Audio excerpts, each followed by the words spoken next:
जनकपुरी में हम भी तुम्हारे साथ चलते हैं। उस ताबूत को ढूंढने में हम सभी को मेहनत करनी होगी। यह सुनकर अब इन तीनों की हिम्मत बंध गई थी। अब मुखिया ने भी अपनी गाड़ी निकाली और ये सभी जनकपुर के जंगल की तरफ चल दिए।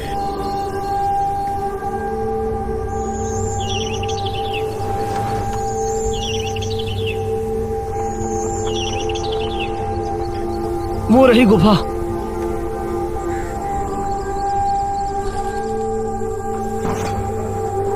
उन्होंने टॉर्च निकाली और फिर गुफा के अंदर रवाना हो गए।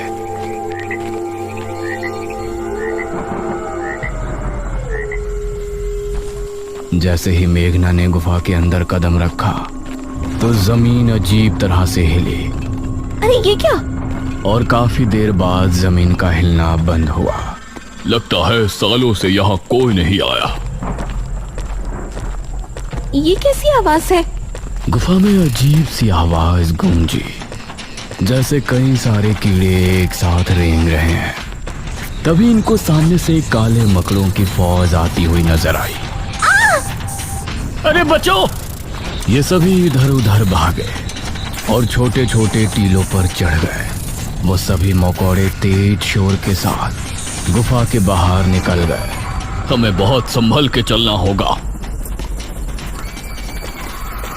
ये फिर से एक साथ सामने की तरफ रवाना हुए। गुफा के अंदर कई जानवरों की लाशें और कंकाल नजर आ रहे थे, जो एक बहुत ही डरावना माहौल बनाने में कामयाब हो रहे थे। कुछ देर बाद इन सभी को सामने घना अंधेरा नजर आया। वहाँ तो बहुत अंधेरा है। लगता है गुफा खत्म होने वाली है। ये सभी धीमी रफ्तार से आगे बढ़ते रहे। उसी समय गुफा में एक कोने में एक ताबूत रखा हुआ था। अचानक से उससे धम धम की आवाज आने लगी। ऐसा लग रहा था जैसे कोई उसे अंदर से पीट रहा हो। इधर ये सभी अब काफी आगे आ चुके थे। ये गुफा तो खत्म होने का नाम ही नहीं ले रही और अंधेरा बढ़ता जा रहा है। मुझे तो अब डर लगने लगा है। तकरीबन 10 मिनट तक और चलने के बाद इनको सामने एक ताबूत नजर आया। ग्रेट, ये रहा ताबूत। इसे खोलकर देखें। नहीं, इसे यहाँ खोलना ठीक नहीं होगा।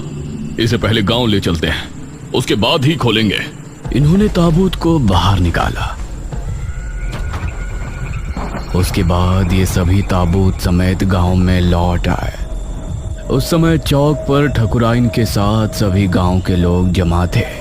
अरे तांत्रिक महाराज, ये ताबूत कैसा है? बस ये समझ लीजिए कि आज हमारी परेशानी दूर हो सकती है। इस ताबूत को उतारो। गांव के लोगों ने ताबूत को उतारा और नीचे रखा। उसके बाद मेघना आगे बढ़ी और उसने ताबूत के ढक्कन पर हाथ रखा। सभी गांव के लोग ये देख हैरान थे कि शहर से आई ये लड़की ही इस ताबूत को क्यों खोल रही है। मेघना ने एक लंबी सांस भरी और फिर झट से उसे खोल दिया। ताबूत के खुलते ही सभी लोग हैरान रह गए। उसके अंदर अभी भी महाराज का कंकाल था, जिसके गले में कीमती मालाएं और शाही लॉकेट डला हुआ था। उसे देखते हुए मेघना की आंख में हल्के से आंसू छलक आए। पिताश्री! अरे ये क्या कर रही है? अंधेरा होने वाला है। आज आप सभी अपने घरों से बिल्कुल बाहर नहीं निकलेंगे। कोई खिड़की, कोई दरवाजा खुला ना रहे।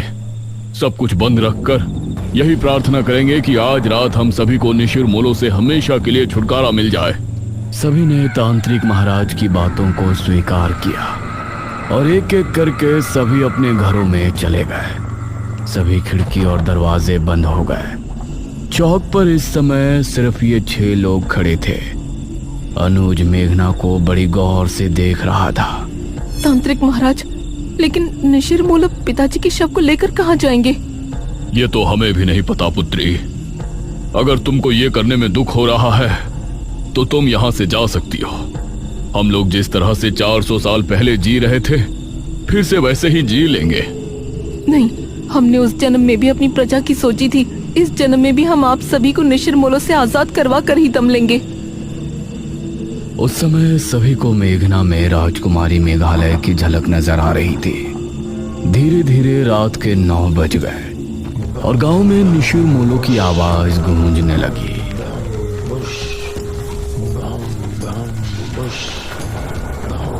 उनकी आवाज सुनकर अपने घरों में बैठे सभी गांव के लोग डर गए और सभी हाथ जोड़कर निशिरमोलो से बचने के लिए प्रार्थना करने लगे। वो अपने भारी कदमों के साथ आगे बढ़ रहे थे और तलाश में थे कि उन्हें कोई नजर आए और वो कब उसे उठाकर साथ ले जाए। मेघना कुएं के पास खड़ी थी। अब मुखिया और बाकी सभी कोठी के अंदर बैठे मेघना को देख रहे थे। तांत्रिक महाराज, निशिरमोलो मेघना को साथ तो नहीं ले जाएंगे ना? नहीं बेटा, ऐसा मत बोलो। निशिरमोलो अपनी मध्यम चाल चलते हुए कुएं की तरफ बढ़ रहे थे। जैसे ही उनको सामने मेघना नजर आई तो उनकी आंखें और तेज चमकने लगी। उन्होंने रुककर मेघना को देखा और फिर ताबूत खुलने लगा। उसके अंदर से सुनहरी रोशनी निकलने लगी और मेघना उसकी तरफ खींचने लगी। नहीं, हमें मत ले जाइए। निशिरमोलो की आंखें गुस्से से और लाल हो गई थी और मेघना ताबूत की तरफ खींची जा रही थी। नहीं, मेघना! अनुज जल्दी से बाहर की तरफ भागा। इस तरफ मेघना ताबूत तक पहुंचने ही वाली थी, तभी हम राजकुमारी मेघालय हैं, राजकुमारी मेघालय।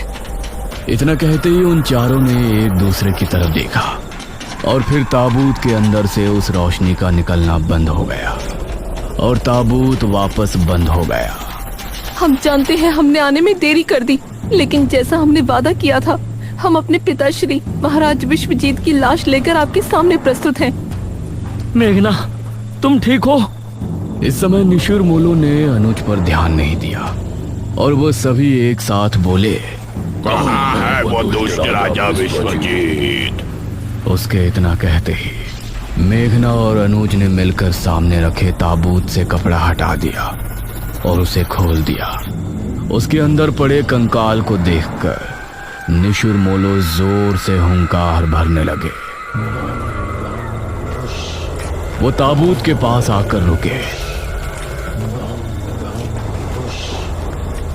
उसका ताबूत खुला और रोशनी निकली।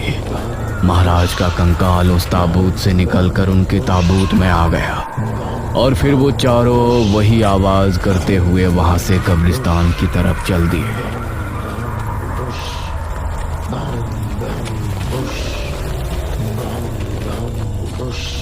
उनके जाते ही बाकी सभी लोग भी कोठी से बाहर आ गए। मेघना तो ठीक है? हाँ।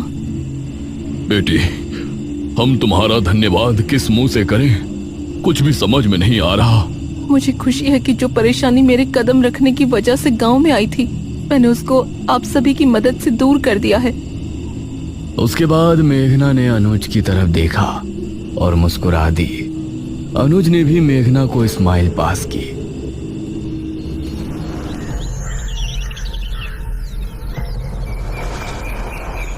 अगली सुबह मेघना और इशिता गांव की सरहद पर पहुंची थी और सभी उनको छोड़ने के लिए वहां जमा थे।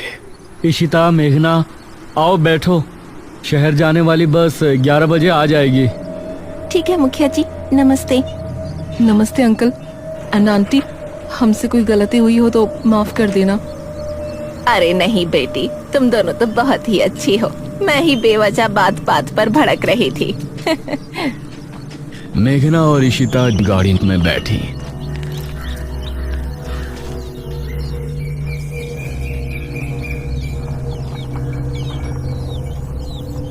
अनुज, निशिरमोलो जब हमें ले जा रहे थे तो तुम बिना कुछ सोचे क्यों बाहर भाग आए? वो तुमको साथ ले जाते तो?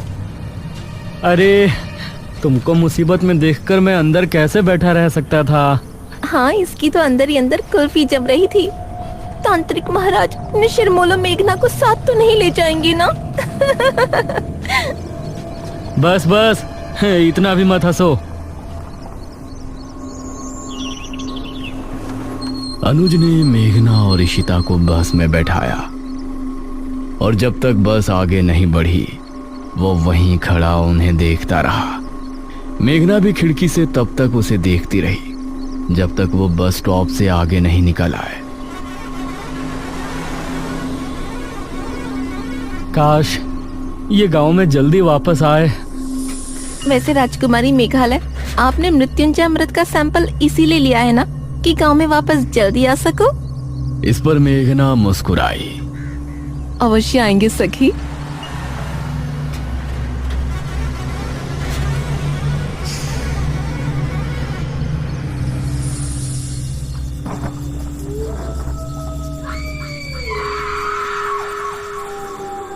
उस रात बेरमपुर गांव के लोग बहुत ही खुश थे और इस तरफ मेघना किसी सोच में डूबी थी। इशिता, वो दमयंती किस गुफा में है? इसका पता तो हमने लगाया ही नहीं ना। तभी जनकपुर का माहौल बदल गया था। तेज तूफानी हवाएं चलने लगी और आसमान में काले बादल छा गए। हे भगवान, आज तो लगता है तूफान आने वाला है। आसमान में बिजली कड़क कर बार बार गुफा पर गिर रही थी। उसकी गहराई में एक और ताबूत रखा था जो पिछली बार भी हमने देखा था।